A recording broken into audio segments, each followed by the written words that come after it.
In late August, the Blipsounds crew went out to Seattle for PAX West and PAX Dev. While we were there, we met a ton of new game dev friends, and one of them was our good friend Akash Thakkar. Oh, and a special thanks to our great friend DeLeon for joining us on our little adventure and filming a lot of the footage that you're seeing in this video. We all decided to go on a sound design journey together and record sounds and kind of just explore Seattle a bit. Seattle's really awesome, it has a lot of awesome sound design opportunities, and we just decided to spend the day recording with Akash.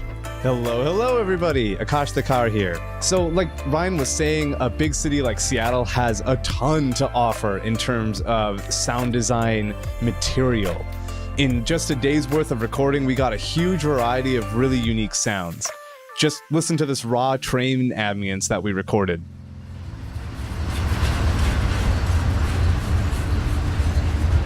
It doesn't get much better than that when it comes to recording organic sources. The challenge here was finding a location that allowed us to get close enough to record, yet still remain far enough away to be safe. When we're field recording, it's important to remember that the location you pick really determines how diverse your sounds are and what sorts of quality that you're going to get when it comes to recording your sounds. So scouting for locations is a really good way to find awesome source recordings and venues like this one. Yeah, and since we had such easy access to the water, it made for some obviously necessary shoreline recordings. We had to be cautious of slipping and falling in, but we managed to get some great takes of the waves lapping against the rocky shore with our shotgun microphones. If we clean these up a bit, remove some noise floor, and add a little EQ, we're left with a pretty satisfying shoreline ambience.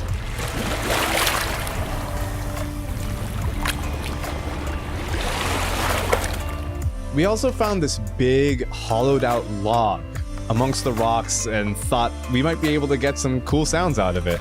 So first, of course, the cavemen that we are, we tried throwing it, which got us a really satisfying hollow wood sound.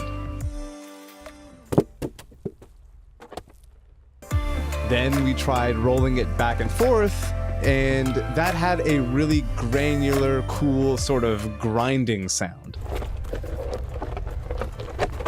Playing with this thing might not have been the safest, but it was totally worth it. And that's what sound design's all about, going beyond and doing something maybe a little dangerous, but getting a good sound in the end.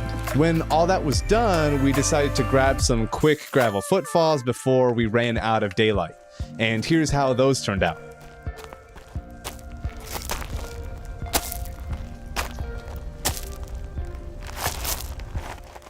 Not bad, right? The best part about this recording is the variety we got.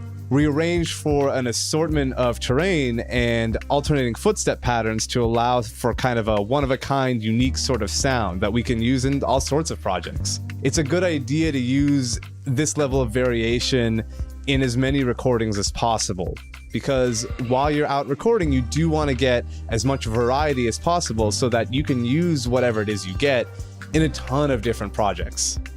So yeah, that was our Seattle sound design excursion. I wholeheartedly recommend going on adventures like this with friends. Not only is it a fun experience, but it's also a valuable growth opportunity for you as a sound designer. And Akash, I just had one quick question for you if you don't mind. If you were stranded on a weird, extremely hypothetical game development deserted island and needed to record sounds for a game, what object would you bring with you, other than recording gear, to help with the soundscape of the game? So I live on a hypothetical game development desert island every single day of my life, so I already know the answer to this, thankfully. I would actually bring gloves. If I'm not bringing recording equipment because I already have that with me, I would actually bring gloves. And the reason is because I could actually use those to rub things, to punch things, to hit things without hurting myself. When I'm doing any sort of extreme sound design like fire or glass or breaking literally anything, protective gear like eyeglasses and gloves and that sort of thing are the most important pieces of equipment that I have. And that is absolutely something that I love using, because that means I can get closer to the source, I can go a bit further, I can smash glass, I can punch this tree as hard as I can. That means I can actually do more and get more sounds done without actually hurting myself. Yeah, that's interesting. A lot of people that I tend to ask these hypothetical questions to often have nothing to do with the exact thing that they would record, but what would help them record as much as possible. And I think that's a really valuable takeaway, to think outside the box when you're doing anything creative. Is there anything else you'd like to add, or add any final thoughts, Akash? Yeah, one thing I'd want to add is you see us walking around with a ton of gear and looking kind of crazy, especially me with my giant shotgun microphone. Something I'd recommend to you is if you're starting out, you don't need to have a ton of gear like we do. Just a simple field recorder is plenty. There's so much good quality you can get off of just a field recorder with the stereo built-in mics. So don't worry if you see us with a bunch of gear and thinking you can't do this. You can totally do this. Just the only thing you really need on top of the recorder is a pair of headphones and a windscreen so things don't sound too blown out by whatever wind that you find. That's really it. Awesome. And for those that don't know, where can people find and follow you? Yeah, if you can't get enough of my angelic voice, you can find me on YouTube. Just type in Akash Thakkar. I'm pretty sure I'm the only one.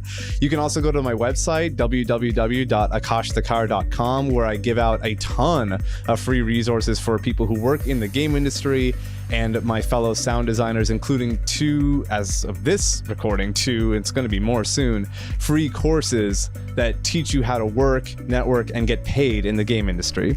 So thanks so much for watching. I really appreciate you having me on board, Blipsounds and Ryan and crew, and I'll see you all soon. Thanks for watching, everyone. You can find Akash Thakkar's info and DeLeon's info with Game Keto in the description below. Or you can check out Game Keto's course at codeyourfirstgame.com. We hope you check them out, and have a good day.